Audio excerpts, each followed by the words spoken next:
আসসালামু আলাইকুম guys, um back with another video.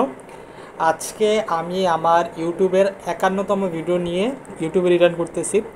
প্রায় দীর্ঘ 6-7 মাস পর আমি ইউটিউবে আর একটা ভিডিও আপলোড করতেছি এবং um pretty excited about that.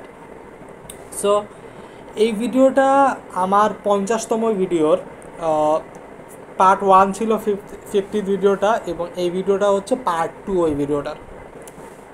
এই ভিডিওটা করার আমার যে উদ্দেশ্য, সেই উদ্দেশ্যটা 50 ভিডিওতেই আমি বলেছিলাম, আমি আরেকবার রিপিট করতেছি যে আমি আমার ফ্রেন্ডসদের নিয়ে একটা ভিডিও করতে চেয়েছিলাম আমার স্কুল লাইফের।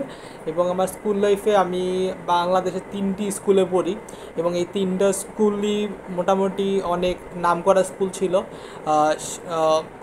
সিদ্ধেশ্বরী বয়েজ, তারপর ন্যাশনাল আইডিয়াল এবং হচ্ছে হাতে খড়ি টিউটোরিয়াল। এই 3টা স্কুল থেকে আমি মোটামুটি স্বনামধন্য স্কুল থেকেই আমি আমার হচ্ছে আমার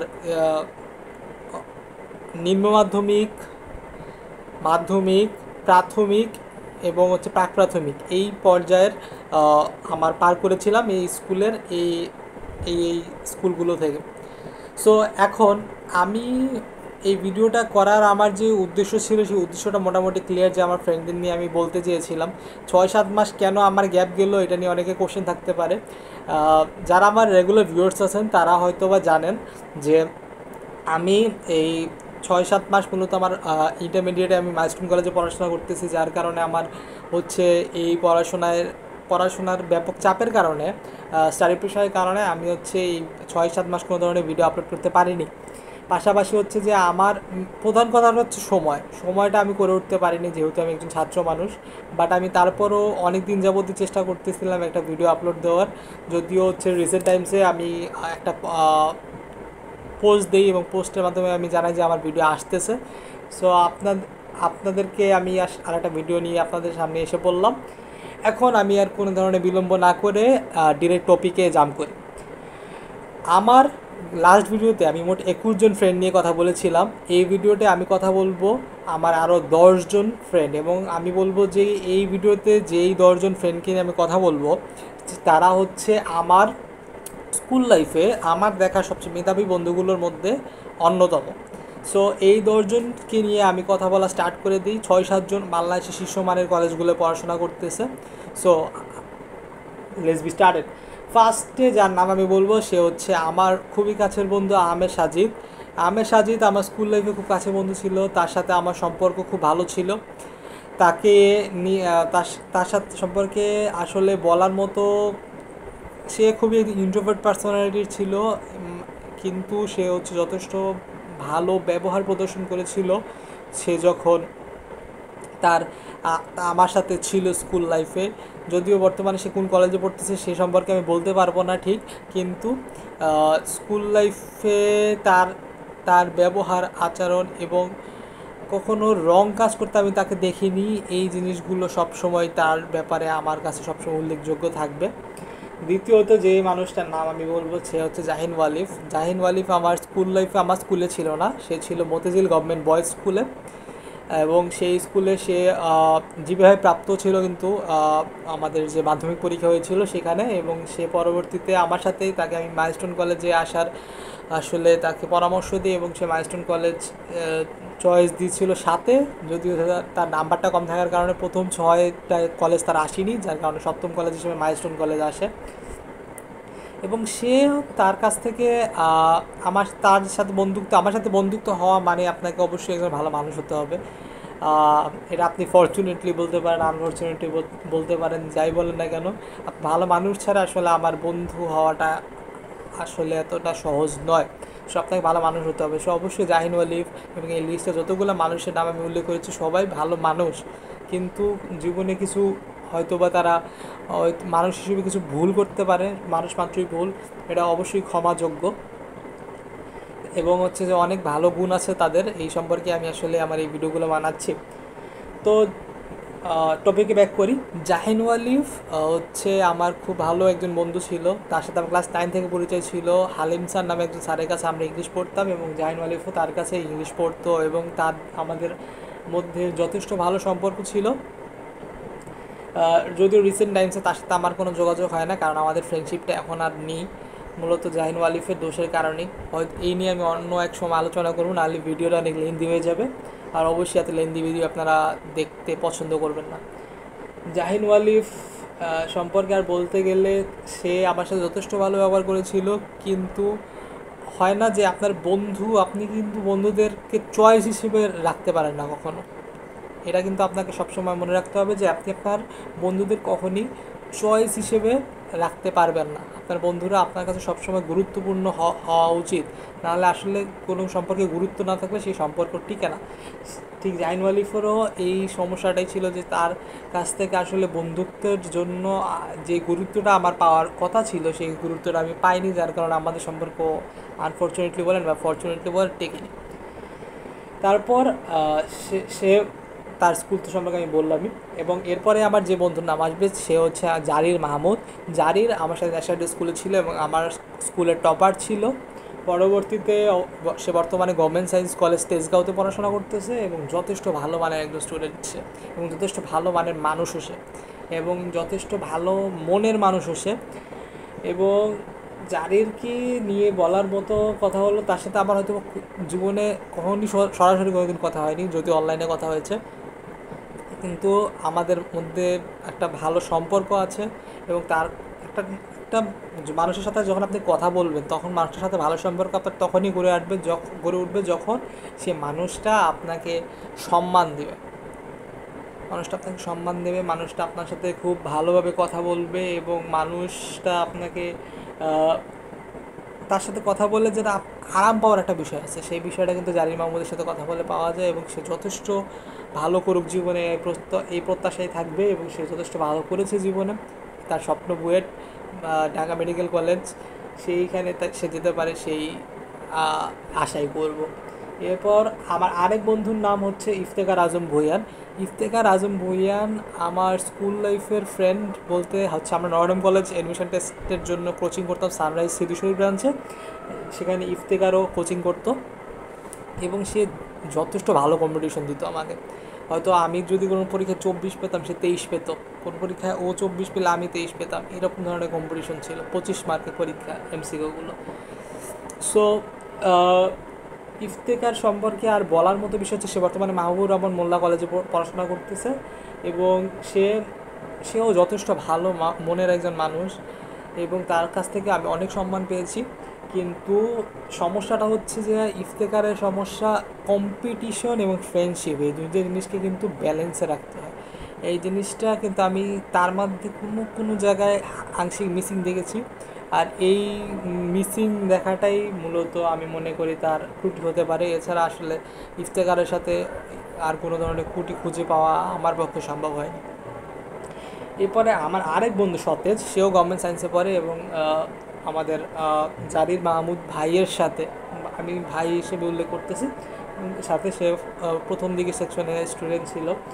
এবং সতেজকে নিয়ে বলার মতো বিষয় হচ্ছে, জারির মাহমুদের মধ্যেই তার আসলে ব্যবহার, আচরণ, এবং সতেজ যথেষ্ট ভালো একজন ছাত্রও ছিল, যার কারণে সে গভর্নমেন্ট সায়েন্সে পড়তেছে, খুব স্বাভাবিক। এবং সতেজও কিন্তু বুয়েটে পড়তে চায়। তার প্রোফাইল যে সেকে কী বলে, প্রোফাইল পিকচার বলতে পারেন বা ব্যাক কাভার বলতে পারেন, ওইখানে কিন্তু সতেজের বুয়েটের ছবি দেওয়া, বুয়েটের লোগোটা দেওয়া। সো সতেজেরও যে বুয়েটে চান্স পেতে পারে সেই দোয়াই আমি করবো সবসময়। এবং সতেজকে নিয়ে আর বলার মতো বিষয় হচ্ছে যে, সে যখন আমরা একসাথে একটা ইংলিশ স্যার কোচিংয়ে ক্লাস করতাম, নাম ছিল শুভ স্যার, সেই কোচিংয়ে টপার ছিল অবশ্যই। এবং সেই কোচিংয়ে সতেজ, মূলত তখনকার সতেজ আর এখনকার সতেজের মধ্যে আকার জমিন পার্থক্য। তখনকার সতেজ মূলত একটু আসলে তার মধ্যে যে ম্যাচুরিটিটা আসছে বর্তমানে, সে ম্যাচুরিটিটা ওই সময় ছিল না। এছাড়া আসলে সতেজের ত্রুটি তেমন নেই। অবশ্যই একজন ম্যাচুয়ার মানুষ আর একজন ইমম্যাচুয়ার মানুষের মধ্যে পার্থক্য পরিলক্ষিত হয়, এবং একটা পার্সোনালিটির বিষয় আছে। সো এই বিষয়টা সতেজ উন্নতি করেছে, এবং অবশ্যই সতেজের জন্য শুভকামনা। অতপর আমি আরেকজন বন্ধুকে নিয়ে আলোচনা করব, সে হচ্ছে আমার বন্ধু রাফি। ইস্কাটনে হচ্ছে বিএম ল্যাবরেটরি কলেজে পড়াশোনা করতেছে, এবং রাফি সম্পর্কে বলতে গেলে রাফি আমার সাথে ক্লাস 6-এ পড়াশোনা করেছে এবং সে তার জিপিএ 5 পেয়েছিল, কিন্তু তার কম মার্ক ছিল, তারপরও কিন্তু সে আসলে এখন কিন্তু বিএম ল্যাবরেটরি কলেজে পড়তেছে। যদিও বিএম ল্যাবরেটরি কলেজে খারাপ কলেজ আমি এটা বলবো না, কিন্তু সত্ত্বেও এটা কিন্তু শীর্ষমানের কলেজ না। সেইখান থেকে বলতে গেলে কিন্তু রাফির আসলে উন্নতি থেকে অবনতি হয়েছে এবং রাফিকে আমি অবশ্যই পড়াশোনায় মনোযোগী হতে বলবো। এবং আরেকটা বিষয় যেটা ছিল, রাফির মধ্যে ভালো ব্যবহার ছিল। আবার কিন্তু রিসেন্টলি টাইমসে সে যখন আমার সাথে কথা বলেছে, তার সাথে আমার ভালো ব্যবহার দেখেছি। অনেক দিন হয়েছে তার সাথে আমার অফলাইন কথা হয়নি, অনলাইনে কথা হয়। অফলাইনে একবার তার সাথে মসজিদে দেখা হয়েছিল এবং সে আমাকে অবশ্যই দিনের দাওয়াত দিয়েছিল। এবং যদিও আমিও নামাজ পড়তাম না এরকম না, কিন্তু প্রত্যেকটা মানুষকে, প্রত্যেকটা ভাইয়ের প্রত্যেকটা ভাইকে এবং প্রত্যেকটা বোনের প্রত্যেকটা বোনকে দিনের দাওয়াত দেওয়া উচিত। এবং রাফির এই জিনিসটা আমার খুবই পছন্দ হয়েছিল। আমি অবশ্যই রাফির জন্য প্রশংসা করতেছি এবং আশা করি রাফি নিজের জীবনে ভালো কিছু করতে পারবে।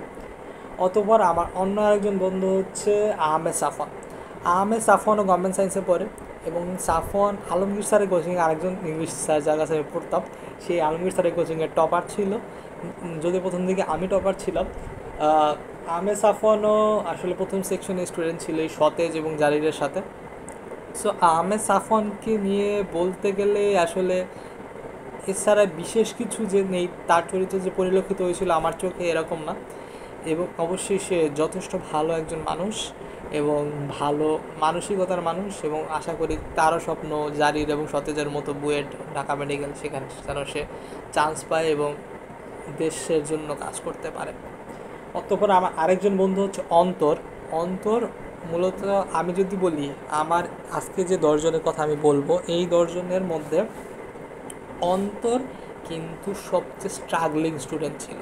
অন্তরের স্ট্রাগলটা সবচেয়ে বেশি ছিল।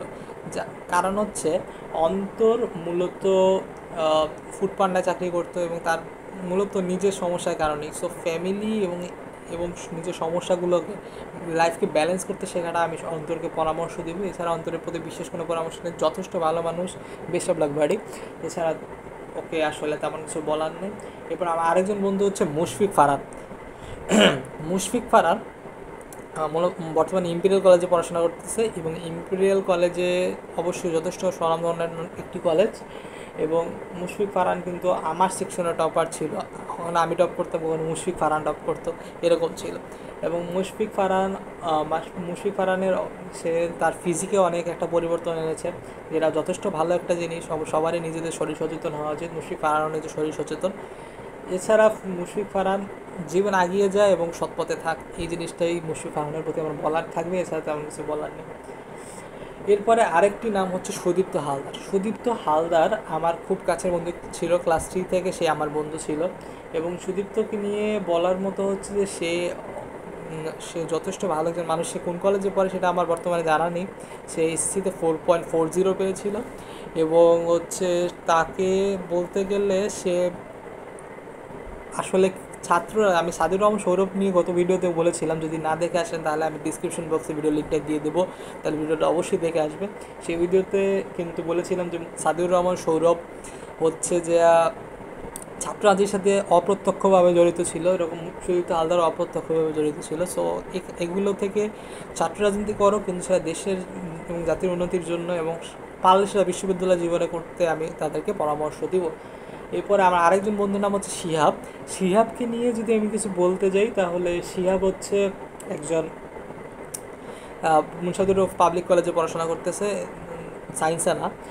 এবং হচ্ছে শিহাবকে নিয়ে বলতে গেলে আসলে সৎপথে থাকো এবং সুদীপ্তর মতোই বলবো যে ছাত্র রাজনীতির সাথে অপ্রত্যক্ষভাবে সম্পৃক্ত থাকলেও, যদি থাকেও, sorry for my language mistake, থাকলেও যাতে বিশ্ববিদ্যালয় জীবনে আমি কন্টিনিউ করতে বলবো। আর এখন যদি করেও তাহলে সেটা যেন দেশ ও জাতির উন্নতির জন্য হয়, যদি পসিবল হয়। এটাই আমি আসলে তাদের প্রতি পরামর্শ দিব। এছাড়া আসলে পরামর্শ নেই। সো ভিডিওর আমার 10 জন বন্ধু নিয়ে আমার কথা বলা শেষ। এখন আমি আমার কথা বলবো এই ভিডিওর মোরাল অফ দ্য ভিডিও হচ্ছে, প্রথমে বিইং অনেস্ট। আপনি যদি অনেস্ট মানুষ হন এবং নিজের বন্ধু বান্ধবের জন্য যদি অনেস্টিটা শিখান, দেখুন, আপনি যে সকল মানুষের মাঝে চলাফেরা করবেন সবচেয়ে বেশি আপনি যাদের সাথে সময় কাটাতে পারবেন একটা দিনে, সেটা হচ্ছে আপনার বন্ধু বান্ধব। 6-7 ঘন্টা আপনি আসলে আপনার বন্ধু বান্ধবের সাথে কাটাতে পারেন ডেইলি, আপনার কলেজ জীবনে, আপনার ইউনিভার্সিটি জীবনে, আপনার স্কুল জীবনে, এরকম school coaching, college, university, lab tab বিভিন্ন কিছু মিলে। সো বিং অনেস্ট হওয়াটা খুবই ইম্পর্টেন্ট। আপনি যে সকল মানুষের সাথে মিশবেন তাদের আপনি আসলে অ্যাভারেজ হবেন। সো এই জন্য আমি বলবো যে অবশ্যই একটা বন্ধু সমাজ সবসময় বিং অনেস্ট হওয়া উচিত। এছাড়া আসলে এইটাই আমার আসলে মেসেজ থাকবে, প্রথম মেসেজ যে বিং অনেস্ট হওয়া। দ্বিতীয় হচ্ছে যে ফ্রেন্ডের জন্য, অর্থাৎ সে বিপদের বন্ধু, প্রকৃত বন্ধু, সবসময় বন্ধুত্বগুলো টিকে থাকে। এই ধরনের আসলে হ্যাশট্যাগ বলতে পারি, যেহেতু আমাদের সোশ্যাল মিডিয়ার যুগ, তো এই ধরনের হ্যাশট্যাগ আসলে বাস্তবায়িত হোক, এবং বন্ধু বন্ধুর জন্য কাজ করুক, এবং বন্ধু সকল ধরনের বিপদে, সে টাকা পয়সা, হচ্ছে মানসিক সাহায্য, শারীরিক সাহায্য, যে কোনো ধরনের সাহায্য হোক বন্ধুকে দিক। এই জিনিসটা আশা করব। আমি স্কুল জীবনে পার করে এসেছি, অনেক ধরনের বিপদের আমি মোকাবেলা করেছি। আমার অনেক অনেক সময় টেরিবল ছিল আমার স্কুল লাইফ, অনেক সময় হ্যাপিয়ার ছিল স্কুল লাইফ। সো এই জিনিস কারোর স্কুল লাইফে যেন টেরিবল না হয়, এই জিনিসটা আমি ইনশিওর করতে অবশ্যই চাবো। আমার ভবিষ্যৎ যারা বর্তমানে এসএসসি 26 ব্যাচ, 25 ব্যাচ, এবং হচ্ছে যে 27 ব্যাচ, 28 ব্যাচ যারাই আছো না কেন, অবশ্যই নিজের বন্ধু যারা ভিডিওটা দেখে থাকো, বা আপনারা যদি এরকম কেউ থাকে যাদেরকে এই ভিডিওটা পাঠানোর মতো, তাহলে তাকে পাঠিয়ে দিন, এবং হচ্ছে তারা ভিডিওটা দেখে শিখুক যে অবশ্যই বন্ধুর জন্য নিজের জীবনও উৎসর্গ করে দেওয়া যায়। এই জিনিসটা মনে রাখবা। থার্ড, সেটা হচ্ছে নিজের বন্ধুদের পথ দেখানো, অবশ্যই সততা নিষ্ঠার পথে থাকা, এবং নিজের বন্ধুকে সততা নিষ্ঠার পথ দেখানোই আমি বলবো সবসময় is the correct message. That's all. এছাড়া আসলে আমার তেমন কিছু বলার নেই, এবং মোটামুটি আমার মেসেজটা has been conveyed. So thanks for watching. আর নেক্সট ভিডিওটা খুবই ফাস্ট আসবে আশা করতেছি। অবশ্যই যারা একটু বোঝার চেষ্টা আপনারা অবশ্যই করবেন, আপনারা খুবই বুদ্ধিমান মানুষ, যে আমার একটু ব্যস্ততা থাকে যার কারণে আমি রেগুলার ভিডিওস আপলোড করতে পারি না। সো পাশে থাকবেন, সাবস্ক্রাইব করতে অবশ্যই ভুলবেন না, যাতে করে আমি এই সকল ভিডিও বানাতে এনকারেজড হই, এবং পাশাপাশি হচ্ছে যে যাতে করে আমরা একসাথে এই পৃথিবীটাকে বদলে ফেলতে পারি। Thanks for watching.